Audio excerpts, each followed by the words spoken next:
우리 친구들 오늘 말씀은 바로 마태복음 11장부터 2절부터 5절까지 말씀인데 4절부터 5절 말씀을 찾아서 다 같이 읽어보겠습니다. 자, 우리 친구들 앞에를 보고 다 같이 한 목소리로 읽어볼게요. 시작. 예수께서 대답하여 이르시되 너희가 가서 듣고 보는 것을 요한에게 알리되 맹인이 보며 못 걷는 사람이 걸으며 나병 환자가 깨끗함을 받으며 못 듣는 자가 들으며 죽은 자가 살아나며 가난한 자에게 복음이 전파된다 하라. 아멘.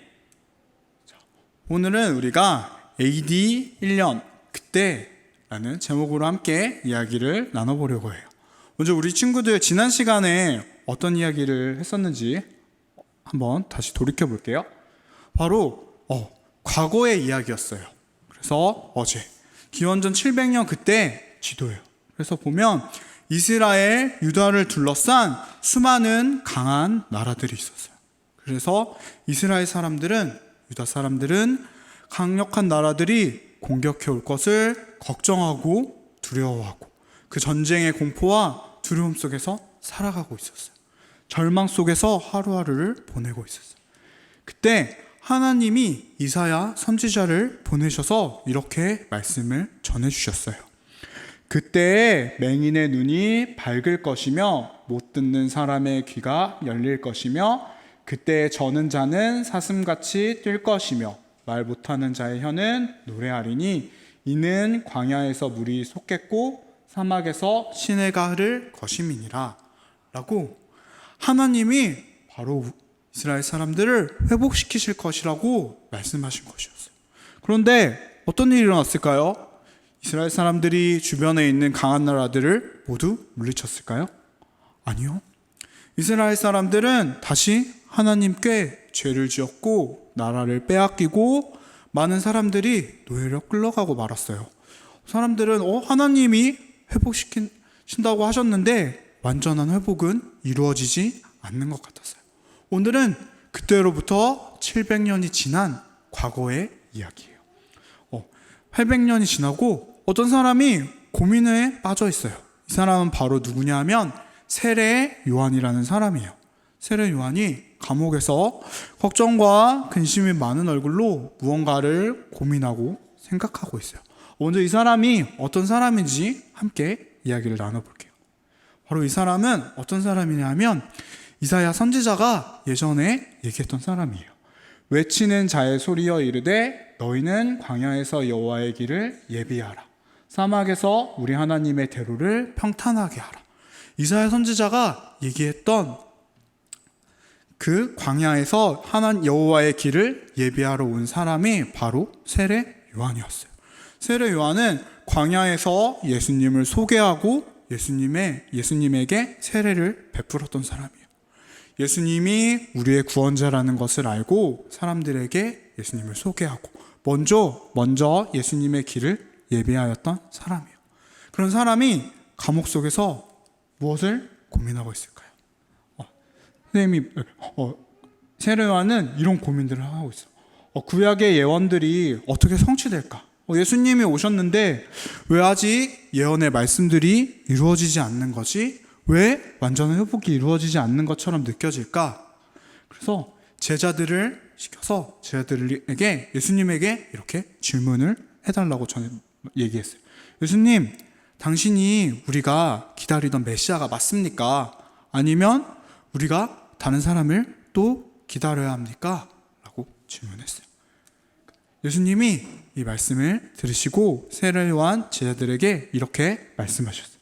맹인이 보며 못 걷는 사람이 걸으며 나병 환자가 깨끗함을 받으며 못 듣는 자가 들으며 죽은 자가 살아나며 가난한 자에게 복음이 전파된다 하라.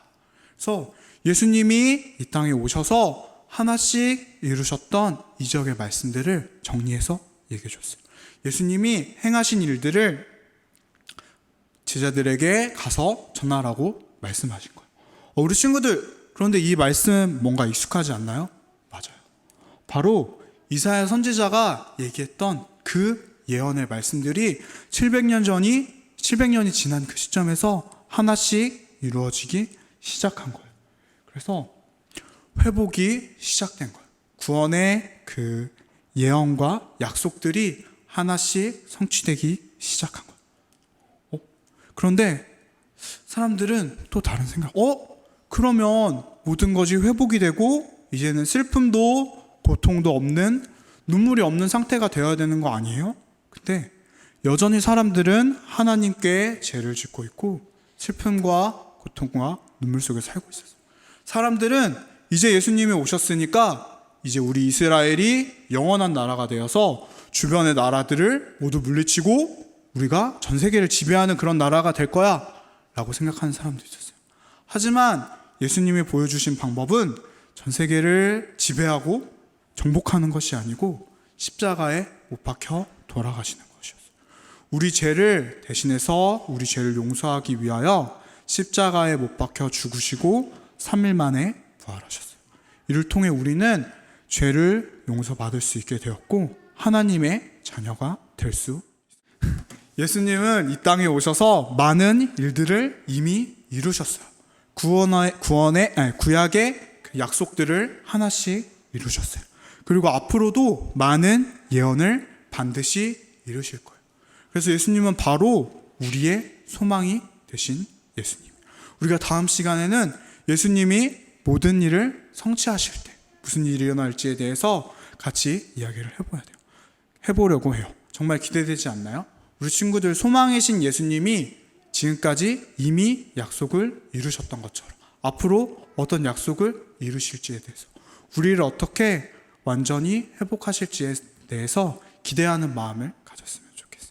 우리 친구들 다 같이 기대하는 마음으로 다 같이 손 모으고 눈 감고 기도하겠습니다.